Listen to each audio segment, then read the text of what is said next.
Welcome back to the Delaware Way. I want to introduce you to someone I know very well because I used to work with him. This is Bill Shull. He used to be a producer at Channel 10 in Philadelphia, and now he has written a book about Philadelphia television. What is the title of the book? Just Philadelphia Television? Philadelphia Television. You're a clever guy. Yeah, it took me a while about? to come up with that. It is the history of Philadelphia TV in old photos. A lot of photos that haven't been seen for decades, that are buried in people's scrapbooks, buried in archives, buried in some cases in TV station filing cabinets that they haven't looked in years. Yeah, I can't believe that happens. Well, that there are. Well, believe it or not, WHYY has file cabinets full of old photos. Oh, right, we're shooting it from WHYY Studios in Wilmington. And in Philadelphia, they have file cabinets full of old photos from programs, from events, from all kinds of things over the years. And this is pertinent to Delaware because in Newcastle County and much of Delaware, even though it's really supposed to be outside of the market, the TV news that they watch here is from Philadelphia. Yes, and I think people all throughout Delaware, as around the tri-state area, certainly remember the iconic TV figures that you and I grew up watching for sure.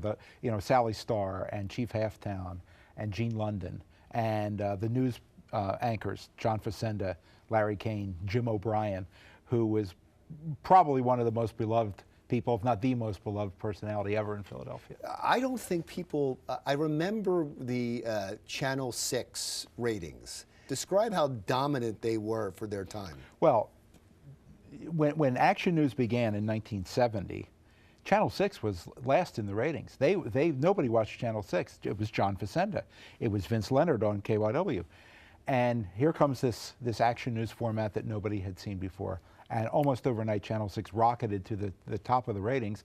And they're still there today after 45 years. They just celebrated their 45th anniversary of Action News last year.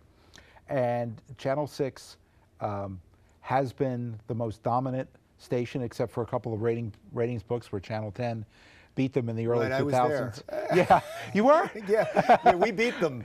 Yeah, yes, we did. Yeah. And except for that, Channel 6 has been dominant, and they've been dominant since then.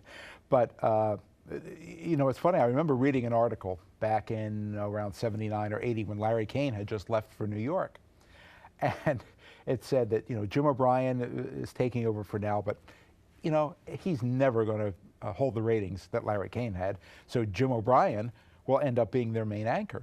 Jim Gardner. No, Jim was O'Brien at the time? Gardner I never knew that. Gardner was the anchor, but Jim O'Brien was anchoring the 5 o'clock news when he had the skydiving accident. So this article had come out right around then, and it said, well, if Jim Gardner can't hold the ratings, which he won't be able to do, Jim O'Brien's way more popular. So if Jim O'Brien had lived, imagine how history may have been changed. Jim O'Brien may be the Jim Gardner of... But Gardner did hold the ratings. Oh, he did hold the ratings. Obviously, that article was wrong. Yeah, and so it didn't happen. Yeah. But it's probably, as much as we'd love to believe in the business that the news people are the ones that everybody would ask for when it comes to Philadelphia television, my guess is we're in a lower level when it comes to the children's shows. Yeah. All the events that I've done and everywhere where I show people the book, the very first things they say to me are, oh, I remember Sally Starr, I remember Chief Halftown, I remember Gene London. They're the 3 biggest names that I hear all the time. Nobody ever really says, anything about Jim O'Brien or any news people. It's the children's programming hosts that are just so beloved around here, and I think that's due to the fact that we all grew up watching them. One thing we didn't talk about are the national shows that came out of Philadelphia. And the most famous, of course, is American Bandstand, but there's also Mike Douglas. Am I missing anybody? Well, a lot of people who are household names got their start in Philadelphia television. Ernie Kovacs started at Channel 3, which at the time was WPTV. And he did several live daytime shows before he went to New York and then Los Angeles to go national. Ed McMahon started at Channel 10. He was a clown on a couple of shows, one called Big Top and one called Candy Carnival, which were hosted by Gene Crane, who's another legend in Philadelphia TV. Brian Williams from NBC News worked at WCAU for a while. He didn't start there, but he came through Philadelphia on his way. Is that to, true, or did he just claim that? No, Matt well, Lauer. I have a picture. No, I have a teasing. picture. It was a cheap shot, and I have a picture, and so I think it's true. It's in the hallway at Channel 10. So. And Matt Lauer, right? Matt Lauer for a time. Yeah, he hosted an afternoon show called Live from City Line with Sheila Allen Stevens. Want me to give you a couple more? Sure. I'm sure you know them. Tom Snyder. Tom Snyder. Maury Povich. Maury Povich, all in my book, by the way. Oh, I know. And matter of fact, let's give it one more plug. It's called Philadelphia Television, written by Bill Shull. Congratulations on this, by the way. Thanks.